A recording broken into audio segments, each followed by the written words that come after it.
When an audience witnessing something they know is impossible happening in front of them, the sound they make is older and more neurological than applause. It is the sound of an error cascade. On March 29, 1988, inside the Ritz Theatre in Lisbon, Portugal, Michael Jackson leaned forward. He bypassed the edge of balance, locked his body into a straight, rigid diagonal 45 degrees from vertical, and held it there. Human anatomy cannot survive this posture. The calcaneal tendons, the biological cables anchoring the calf to the heel, are designed for high-impact millisecond bursts, not the sustained, crushing tensile loads generated by this angle. Under these conditions, the tendon ruptures. Yet, the footage exists. The sensory data feeds into the visual cortex, presenting a human body suspended without visible support. The brain's deep, embodied understanding of gravity refuses to reconcile with the image on the retina. Resolving this contradiction requires mapping the exact mathematical torque applied to the ankle, deconstructing a mechanical mechanism filed under U.S. Patent 5255452, and tracing the specific sequence of misfires in the human parietal lobe. The lean is an engineered exploit. It requires the simultaneous manipulation of absolute biological limits, concealed stage steel, and the hardwired vulnerabilities of human perception. This skeletal simulation demonstrates normal standing balance. The human center of mass sits at the second sacral vertebra. Here, at 0 degrees of incline, the gravity vector drops straight down through the midfoot. The skeleton is stable. To maintain upright posture, ankle plantar flexors, the soleus and gastrocnemius, provide only modest corrective torque. As the body inclines, the center of mass travels forward and downward. The gravity vector moves ahead of the base of support. At 45 degrees, a 130-pound performer generates a massive resisting torque of 580 newton-meters. Resisting this momentum requires the entire posterior chain to haul backward. Past 30 degrees, load demands on calves, hamstrings, and the deep posterior compartment escalate rapidly. The Achilles tendon must transmit this massive force as a tensile load. While a conditioned Achilles has a maximum tensile strength between 70 and 100 megapascals, the threat is the sustained duration and specific angle of the hold. Tendons handle peak loads during the explosive millisecond push-off phase of a sprint. They are not engineered to sustain peak forces in a static hold. The biological stress peaks exactly at the posterior heel, the calcaneus. This is the insertion point where soft collagen fibers must transfer force directly into hard bone. At 45 degrees, biomechanical modeling places the tensile load at the calcaneal insertion between 3 and 4 times body weight. This is the rupture threshold. Biology cannot negotiate this gradient of stiffness. Without an immediate mechanical intervention, the tendon will sever from the bone.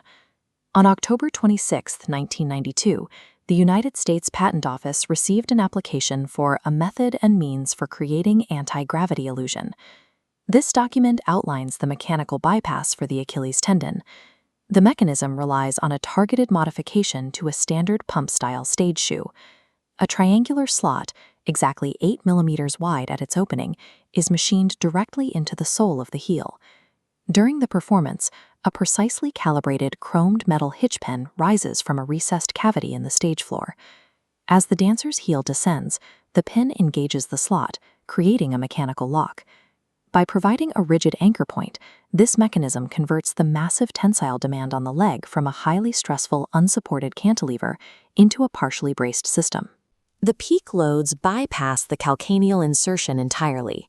The stress is distributed through the rigid heel counter of the shoe and dissipated directly into the structural substrate of the stage.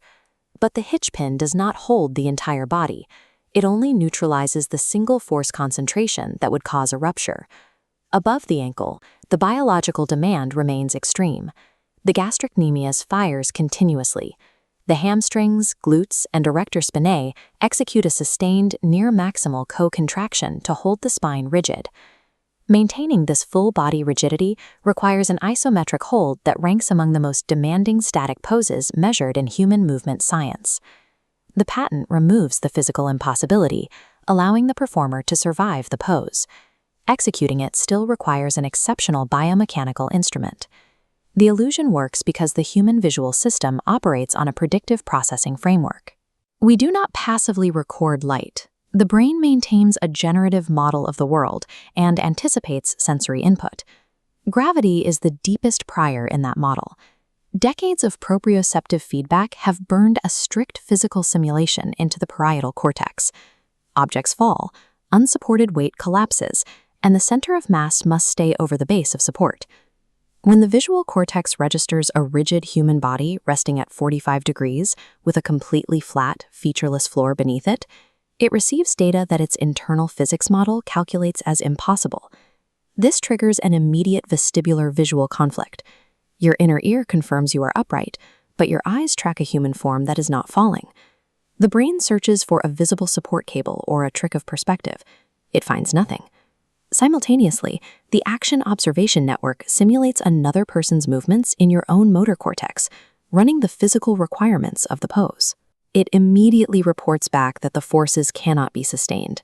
The spatial computation system begins to misfire. The superior parietal lobule generates a sharp, bright prediction error.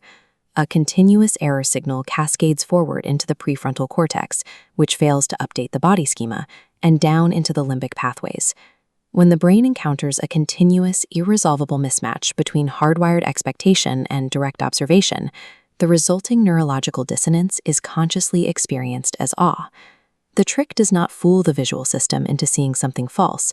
It provides true visual data that the brain's evolutionary architecture refuses to accept. The lean is a highly calculated negotiation. It is 3 seconds of stage steel offloading unsurvivable forces from a precision-trained human body. But understanding the physics of that negotiation does not rewrite the brain's baseline code. Conscious intellectual knowledge cannot override a preconscious gravitational prior. You can read the exact dimensions of the slot in the patent paperwork. You can know the exact tensile limits of the Achilles tendon. And when you watch the footage, your superior parietal cortex still generates an error signal. The awe is not a reaction to a clever dance move. It is an involuntary biological mandate triggered by an architecture older than language or culture. Knowing how the peg holds the weight does not stop the wonder of watching a human being execute the hold, because for 3 seconds on that stage, the universe agreed to pretend that Michael Jackson had won. The lean endures because it delivered exactly what it promised. It broke a rule of the physical world in front of witnesses, and it offered no apologies.